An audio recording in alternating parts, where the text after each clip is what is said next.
Le plus vieux prisonnier de France va retrouver sa liberté.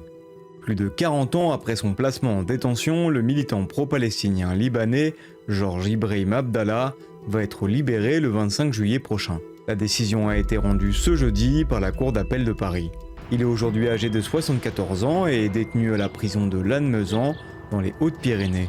Georges Ibrahim Abdallah, ancien membre du Front populaire de libération de la Palestine, avait été condamné en 1987 pour la complicité des assassinats du lieutenant Charles Ray, attaché militaire de l'ambassade des États-Unis en France, et de Yaakov Bar-Simantov, conseiller à l'ambassade d'Israël.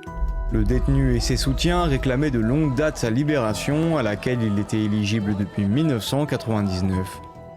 L'an dernier encore, alors que le tribunal statuait pour sa libération, le parquet national antiterroriste s'y était opposé au motif que ses convictions étaient restées intactes. La décision rendue jeudi 17 juillet sur sa libération conditionnelle est soumise à un paramètre, qu'il quitte le territoire français et n'y paraisse plus. Selon plusieurs sources interrogées avant l'audience, il est prévu qu'il soit emmené par les forces de l'ordre à l'aéroport de Tarbes, direction Roissy, où il prendra un vol pour Beyrouth. Le Liban, qui réclame sa libération depuis des années, avait écrit à la cour d'appel pour confirmer qu'il prendra en charge l'organisation de son retour chez lui. Si la décision de la cour peut faire l'objet d'un pourvoi en cassation du parquet général, ce dernier ne serait pas suspensif et n'empêcherait donc pas Georges Abdallah de rentrer au Liban.